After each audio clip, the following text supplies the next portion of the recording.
Hey guys, today I'm going to show you all the modes and explain all the modes on the FeiyuTech AK2000C. It's a 3-axis gimbal, so here we go. So the first mode is going to be pan mode, and so basically what that is the camera will turn left to right. So if you twist the gimbal, basically that's when the camera will pan left and right. And that's exactly what this is for. So if you try and tilt it up and down, you see how the camera stays in place. And basically if you tilt it side to side as well, the camera stays in place. So pan mode is only for basically turning the camera left and right. So if you swipe to the right twice, hit shooting settings, shooting mode, and then customize, if you notice the pan, there's actually a speed to that. So you can use your joystick to speed it up or slow it down when you're turning the actual gimbal, when you're twisting it. So here's an example. If you just stand literally in place and twist the gimbal, this is what you'll get. You'll get a pan, real nice smooth pan. I think what a lot of people do though is you'll want to walk with it and twist it to get the pan mode. So this is what that looks like. So it's real nice and smooth with the movement, and so that's exactly what you want a gimbal for. This is like if you try and do this walking like freehand, it's going to look terrible. So that's exactly what this gimbal is for. Next mode is going to be pan and tilt mode. So basically the pan mode from the first, it still goes left and right, but now if we tilt it forward and backwards, you'll notice the camera also tilts up and down. So that is the difference for pan and tilt mode. And then if you swing it side to side, the camera still stays in place, it still stays level.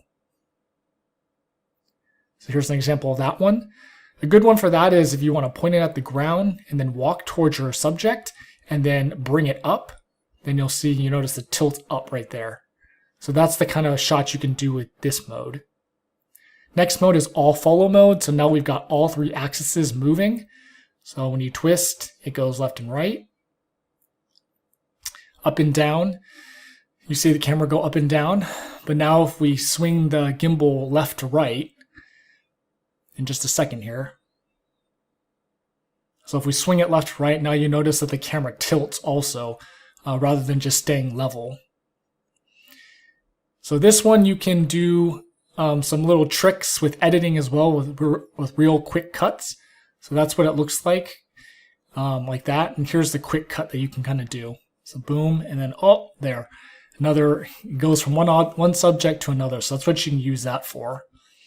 What next mode is lock mode. So basically this is really good if you want to, film a subject right in front of you. So any way you move the camera, it stays level, doesn't go anywhere.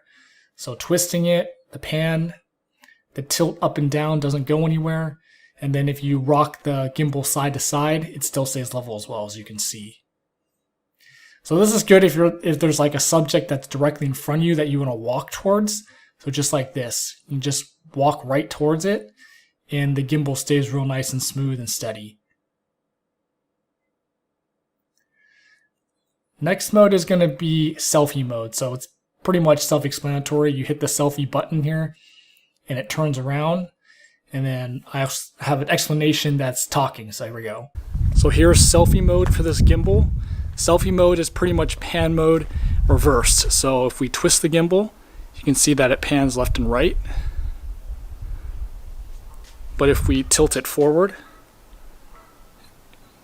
it stays level. And also same thing side to side. So if we tilt it side to side, the camera stays level as well. This is the only option for this for selfie mode.